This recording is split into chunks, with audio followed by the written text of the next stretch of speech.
Hello everyone. In previous lecture we have studied about the monohybrid cross, जिसमें हमने एक लक्षणों की वंशागति का अध्ययन किया था, जिसमें हमने देखा था कि जो फिनोटिपिक रेशियो आता है वो होता है 3:1 और जो जीनोटिपिक रेशियो आता है वो होता है 1:2:1. So our today's topic is dihybrid cross या इनहेरिटेंस ऑफ टू जीन्स, या इसी को बोलते हैं द्विसंकर संकरण. इसमें हम लोग दो लक्षणों की वंशागति का अध्ययन देखेंगे. मेंडल ने कौन से दो लक्षण लिए थे? तो पहला लक्षण उन्होंने लिया था शेप ऑफ सीड, बीज का आकृति या आकार, और दूसरा लक्षण लिया था कलर ऑफ सीड, बीज का रंग. और हमें पता है कि जो मटर के पौधे का बीज का शेप होता है वो दो तरह का शेप होता है, एक राउंड होता है, दूसरा रिंकल्ड होता है. उसी तरह जो कलर होता है बीज का वो येलो होता है और ग्रीन होता है. तो इसमें से जो ये राउंड शेप है और येलो कलर है ये डोमिनेंट कैरेक्टर है, मीन्स कि ये प्रभावी लक्षण है, और जो रिंकल्ड और ग्रीन है ये अप्रभावी लक्षण है, यानी रिसेसिव ट्रेट्स हैं. तो देखिए मेंडल ने क्या किया, एक ऐसा प्लांट लिया जिसमें राउंड शेप के सीड थे और कलर उनका कैसा था, येलो. ठीक, राउंड एंड येलो सीड्स. दूसरा उन्होंने ऐसा प्लांट लिया जिसमें व्रिंकल्ड यानी कि झुर्रीदार आकार के बीज थे और उनका कलर था ग्रीन. तो मेंडल ने इन दोनों के बीच क्रॉस करवाया, जिसमें उन्होंने इसको मेल प्लांट मान लिया, मेल पार्ट फ्लावर का, और इसे उन्होंने फ्लावर का फीमेल पार्ट मान लिया. इसके लिए जो जीन रिस्पॉन्सिबल है वो है कैपिटल आर, कैपिटल वाई. क्यों? क्योंकि देखिए राउंड का फर्स्ट लेटर आर है इसलिए आर लिया है, और येलो का फर्स्ट लेटर वाई है इसलिए वाई लिया है. डबल क्यों लिए हैं? क्योंकि आपको बता चुके हैं कि हर एक लक्षण के लिए दो जीन्स रिस्पॉन्सिबल होता है, तो इसलिए यहाँ 2 आर और 2 कैपिटल वाई. उसी तरह इसका जस्ट उल्टा यहाँ पे 2 स्मॉल आर और 2 स्मॉल वाई लेते हैं. इसे P1 जनरेशन यानी कि जनक पीढ़ी का पौधा कहते हैं. फिर देखिए जब इन दोनों के बीच क्रॉस करवाया गया तो इससे जो गैमेट बने वो बने कैपिटल आर कैपिटल वाई. ये भी आपको बता चुके हैं जो जीन्स होते हैं वो आधे जाते हैं जब गैमेट्स बनते हैं. तो कैपिटल आर का एक आर और कैपिटल वाई का एक वाई, ये गैमेट बन गया. और इसी तरह यहाँ पे कौन सा फीमेल गैमेट बना, इससे स्मॉल आर और स्मॉल वाई. तो ये यहाँ मेल गैमेट, यहाँ फीमेल गैमेट बन गए. देखिए यहाँ जो मेल गैमेट और फीमेल गैमेट के बीच जो फ्यूजन हुआ तो इसका कैपिटल आर, इसका स्मॉल आर, इसका कैपिटल वाई और इसका स्मॉल वाई. तो F1 पीढ़ी में हमें ये देखने को मिला. और हमें पता है कि कैपिटल आर और स्मॉल आर इसमें डोमिनेंट कौन है, कैपिटल आर, यानी कि राउंड सीड्स जो है वो डोमिनेंट यानी प्रभावी हैं, जिसकी वजह से वो जो स्मॉल आर यानी कि जो रिंकल्ड सीड है उसके लक्षण को प्रदर्शित नहीं होने देंगे. और कौन सा लक्षण केवल शो होगा, केवल गोल बीज यानी केवल राउंड आकार के जो बीज हैं वो लक्षण प्रदर्शित होगा. उसी तरह इसमें देखिए कैपिटल वाई है तो इसमें ग्रीन सीड्स भी के जीन्स भी हैं, लेकिन केवल वो सीड्स दिखेंगे जो कि येलो हैं.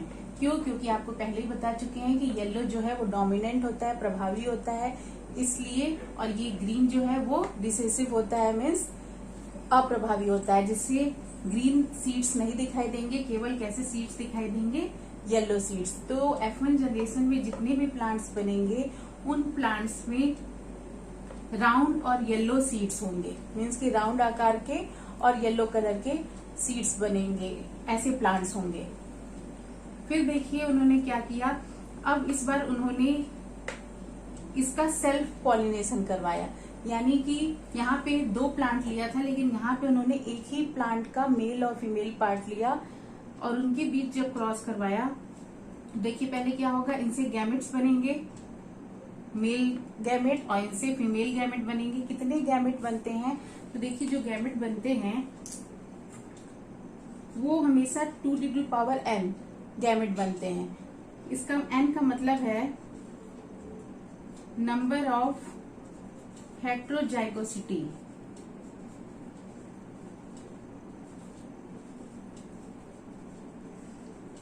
मीन्स विषम युग्मकों की संख्या। अब विषम युग्मक क्या होते हैं? देखिए दो टर्म हैं, सम युग्मक होमोजाइगस और विषम युग्मक यानी कि हेटेरोजाइगस। सम युग्मक जैसे कि कैपिटल टी है, यानी कि जीन्स अगर समान है तो वो सम युग्मक कहलाते हैं, या स्मॉल टी, ये सम युग्मक हैं या होमोजाइगस हैं। और विषम युग्मक क्या होते हैं? अगर एक कैपिटल टी हो और एक स्मॉल टी हो तो ये हो गए विषम युग्मक। ठीक, तो विषम युग्मकों की संख्या ही n होती है, तो 2 to the power n ये गैमेट, उतने गैमेट होते हैं उसमें। तो देखिए यहाँ पे कितने गैमेट बनेंगे, तो कितने यहाँ विषम युग्मक हैं? एक देखिए ये है कैपिटल आर स्मॉल आर, ये एक जीन है, और दूसरा ये है, तो यानी दो विषम युग्मक हैं। तो दो विषम युग्मक से कितने गैमेट बनेंगे? तो 2 to the power n की जगह हम 2 रख देंगे, तो कितना आ जाएगा 4, यानी कि 4 गैमेट बनेंगे।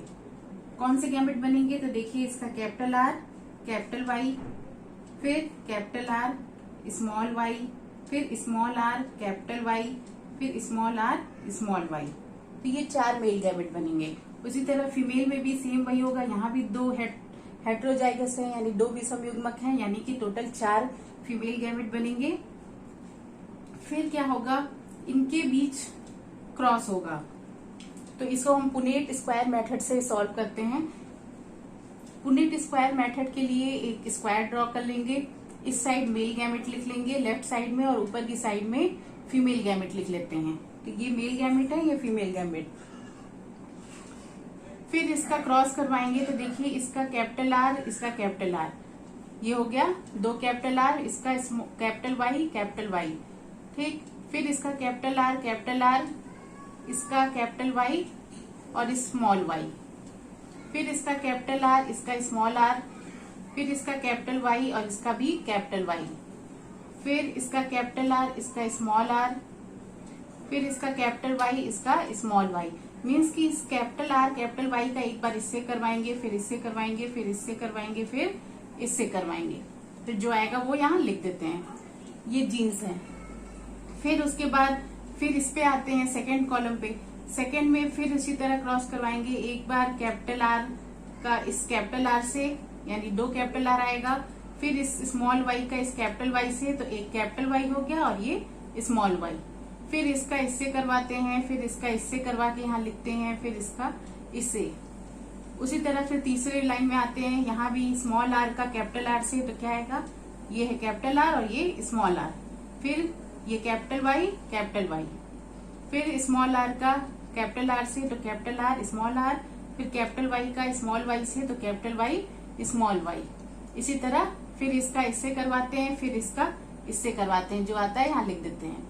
फिर सेम वही चीज यहाँ करते हैं, स्मॉल आर स्मॉल वाई का क्रॉस करवाते हैं, तो स्मॉल आर कैपिटल आर, तो आएगा कैपिटल आर लिख दिए, पहले कैपिटल लिख देते हैं, फिर बाद में स्मॉल लिखते हैं, फिर यहाँ कैपिटल वाई और इसका स्मॉल वाई, ठीक। फिर इसी तरह इसका इसमें करवाते हैं क्रॉस, फिर इसका इसमें, फिर इसका इसमें, तो इस तरह से जीनोटाइप्स मिल जाते हैं। फिर देखिए यहाँ पे किस तरह के सीड्स बनेंगे, तो देखिए कैपिटल आर, यानी कि हमें पता है कैपिटल किसको रिप्रेजेंट कर रहा है? राउंड सीड्स को, तो यहाँ राउंड सीड बनेगा। कैपिटल वाई किसको रिप्रेजेंट कर रहा है? येलो सीड्स को, तो येलो सीड्स बनेगा। यहाँ पूरा ना लिख के शॉर्ट में लिख दिए हैं RY। ये इसका फिनोटाइप है, मीन्स कि कैसा बीज बनेगा उस पौधे में, तो कैसा बनेगा? राउंड और येलो। फिर दूसरे पे आ जाइए, यहाँ देखिए है कैपिटल आर, यानी कि यहाँ भी राउंड सीड बनेगा, और यहाँ येलो, यानी यहाँ भी राउंड और येलो सीड बनेगा। उसी तरह यहाँ पे देखिए, यहाँ कैपिटल आर स्मॉल आर है, तो स्मॉल आर किसके लिए होता है? व्रिंकल्ड के लिए, लेकिन चूंकि ये अप्रभावी है इसलिए ये अपना लक्षण प्रदर्शित नहीं करेगा, तो इसलिए बीज कैसे होंगे? राउंड, ठीक, और येलो। फिर यहाँ पे राउंड और येलो। उसी तरह यहाँ देख लीजिए कैपिटल आर यानी राउंड सीड और येलो सीड। फिर यहाँ देखिए कैपिटल आर, यहाँ भी राउंड सीड, और स्मॉल वाई है, और स्मॉल वाई किसके लिए कौन सा सीड होता है? ग्रीन सीड, तो यहाँ पे ग्रीन सीड बन जाएंगे। फिर नेक्स्ट देखिए यहाँ कैपिटल आर स्मॉल आर, तो हमें पता है स्मॉल आर यानी कि व्रिंकल सीड जो है वो अप्रभावी है, तो केवल कैसे सीड बनेंगे? राउंड सीड बनेंगे, और कैपिटल वाई स्मॉल वाई है तो स्मॉल वाई यानी कि ग्रीन सीड जो है वो अप्रभावी है, और वाई मतलब कैपिटल वाई का मतलब येलो सीड, तो येलो सीड प्रभावी है, इसलिए जो सीड बनेंगे वो राउंड होंगे और येलो होंगे। फिर यहाँ देखिए कैपिटल आर स्मॉल आर, तो चूंकि कैपिटल आर प्रभावी है इसलिए जो सीड होंगे वो राउंड होंगे, गोल होंगे, और स्मॉल वाई यानी कि दोनों यहाँ पे जो जीन है वो रिसेसिव है, इसलिए जो सीड बनेंगे वो ग्रीन होंगे, क्योंकि देखिए यहाँ क्या स्मॉल वाई ग्रीन के लिए लिखा गया है।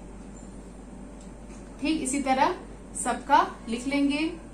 फिर देखिए इसमें जो फिनोटिपिक रेशियो आएगा यानी कि जो लक्षण प्रारूप अनुपात आएगा वो आएगा 9:3:3:1।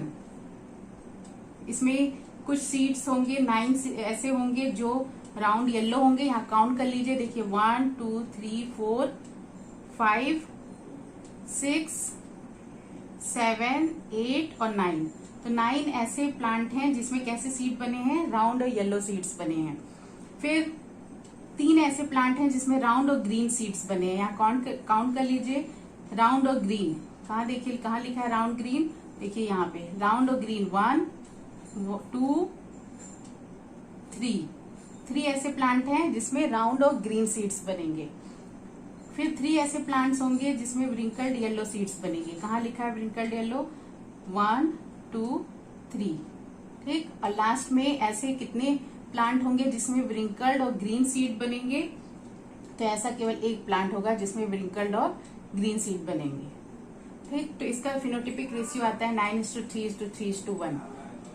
फिनोटिपिक मतलब जो लक्षण हमें दिखाई देता है, तो ये हमें दिखाई देगा कि जो बीज है वो गोल है कि पीला है, रिंकल्ड है यानी झुर्रीदार है कि हरा है, ये सारे लक्षण दिखाई दे रहे हैं, तो इसे कहते हैं फिनोटिपिक रेशियो।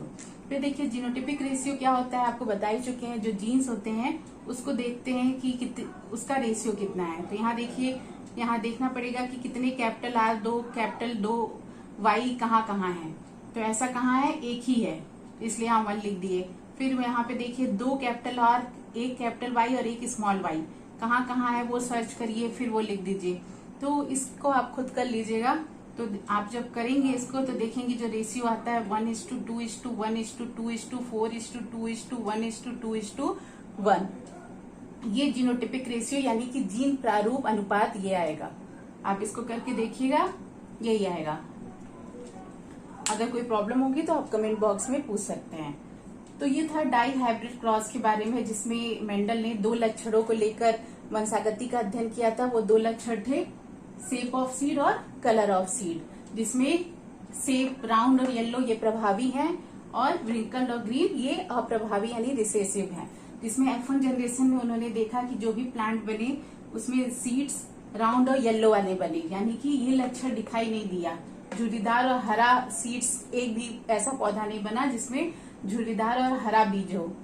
लेकिन जब F2 जनरेशन में, ये F2 जनरेशन है, F2 जनरेशन में जब उन्होंने सेल्फ पॉलिनेशन करवाया तब उन्होंने देखा कि जो यहाँ पे व्रिंकल्ड और ग्रीन सीड्स का लक्षण है वो यहाँ पे तो प्रदर्शित नहीं हुआ क्योंकि वो अप्रभावी है, लेकिन F2 जनरेशन में वो अपना लक्षण प्रदर्शित किया और कुछ ऐसे पौधे बने जिसमें व्रिंकल्ड और ग्रीन सीड्स भी थे। तो ये था डाई हाइब्रिड क्रॉस के बारे में। Thank you.